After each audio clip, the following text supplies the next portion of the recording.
Assalamualaikum warahmatullahi wabarakatuh. Selamat pagi. Perkenalkan, nama saya Gita Kristina Erina Pasaribu dengan NPM 215304501. Jadi di video kali ini saya akan memenuhi tugas UTS teori musik dalam menjawab 3 soal. Oke, untuk soal yang pertama.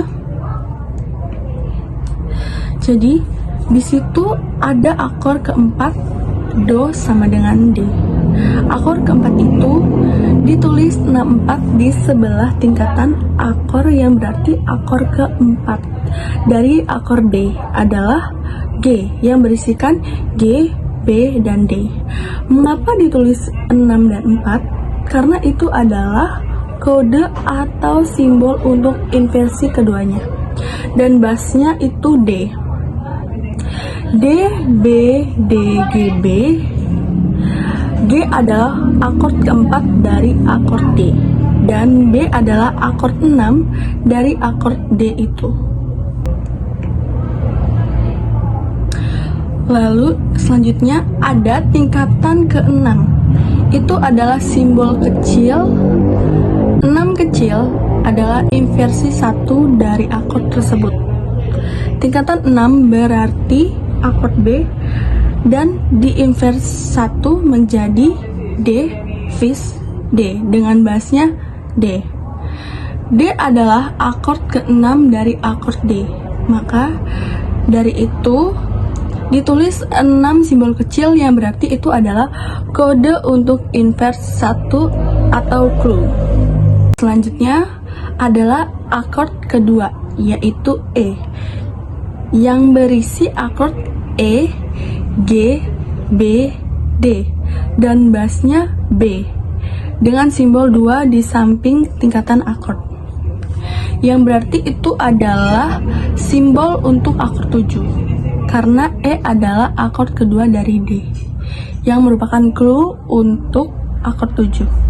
Yang terakhir ada akord A, tingkatan kelima sebagai simbol 65 dan bass cis yang berisikan A, cis, E, dan G.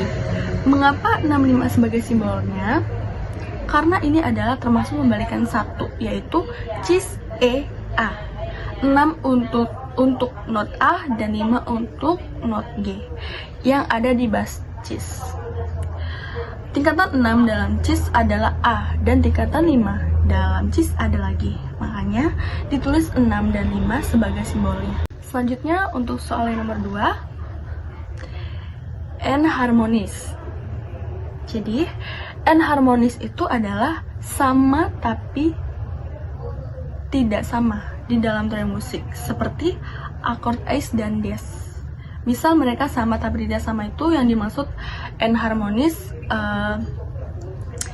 Mengapa sama dan tidak sama akord Ais dan Bes? Itu sama-sama suaranya seperti itu, suaranya itu sama, dan yang tidak sama itu adalah penulisannya. Ais itu dinaikkan dan bass diturunkan. Dan mengapa harus dibedakan? Kita balik lagi ke teori musik crash dan moll. Di dalam teori musik, crash itu untuk dinaikkan dan moll itu untuk diturunkan. Rumus crash adalah nada ke-7 dinaikkan setengah, dan rumus moll nada ke-4 diturunkan setengah. Simbol dalam teori musik, crash itu berarti naik dan moll itu berarti turun. Crash tidak bisa disandingkan atau disatukan dengan moll di dalam satu tangga nada, dan sebaliknya juga moll tidak bisa disandingkan dengan crash dalam tangga nada. Oke, soal yang terakhir, soal yang ketiga. Jadi menurut saya kuliah musik memberikan wawasan yang lebih dalam tentang elemen-elemen musik seperti harmoni, ritme, dan melodi yang sangat bermanfaat bagi calon musisi dan pengajar musik.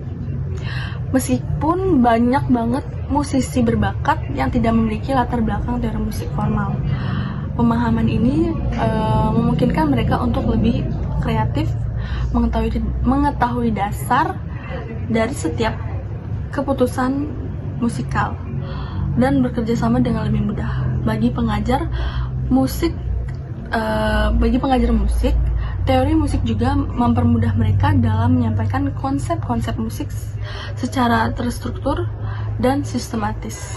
Yang penting bagi perkembangan siswa, untuk secara keseluruhan, teori musik tidak hanya memperkaya kemampuan teknis, tetapi juga memberi dasar yang kuat untuk menciptakan